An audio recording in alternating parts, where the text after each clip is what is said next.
Hi, I'm Daniel Thornton, Head of Music and Creative Arts here at AC, and this is the introductory video for the unit Rehearse Music for Group Performance, CUAMPF401. So we'll have a little chat about the content and the learning outcomes and then the assessments, and that'll be all we'll do for this video.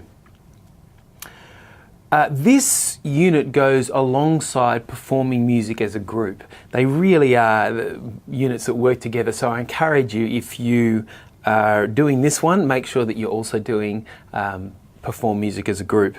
And if you the other way around, make sure you do this one if you're doing perform music as a group. Because obviously, if you're rehearsing music as a group, it's towards something. It's not just for the sake of rehearsing, you're rehearsing towards an end, a goal, some kind of performance, whether that be, for your own event, or whether that be for a church context, whether that be for a music school, whatever it is. If you're rehearsing as a group, there's some purpose to that rehearsing, which ultimately, hopefully, culminates in a performance. But this unit is focused on rehearsing, and rehearsing is good rehearsing makes for a great performance. And if you can get those rehearsal skills under your belt, the disciplines that are required, the understanding of how to overcome obstacles and barriers, and even perhaps some of the unique issues that you have with collaborating with other people, the people issues that exist. If you can understand all those things, then you're a long way towards being able to perform really well. So the things that, this is an extremely practical unit. In one sense, there's very little content to the unit because you are in there actually engaging in the rehearsing process and improving at that through the doing of it. So there are certainly things that you need to be able to demonstrate at the end, but most of that's not through sitting in a lecture or just reading content. It's doing the rehearsing in a group context. So the things that you do cover in terms of learning outcomes are prepare for rehearsals. Obviously there's stuff that needs to happen before you actually pick up an instrument. There's space, time, people, food. 2, prepare own performance for rehearsal in private practice. So rehearsing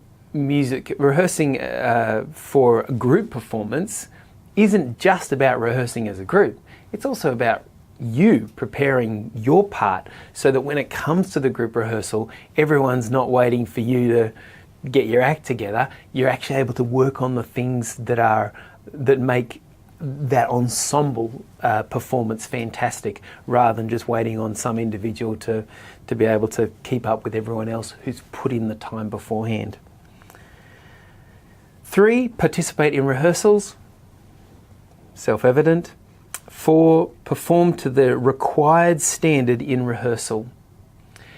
And you would know, if you've ever been in a rehearsal where perhaps you've had someone who really hasn't put in the effort beforehand, how frustrating that is, and how much you could have accomplished if only that person had have done what they needed to do beforehand, so that they were at the level to contribute when you got together. And so that's one of the learning outcomes.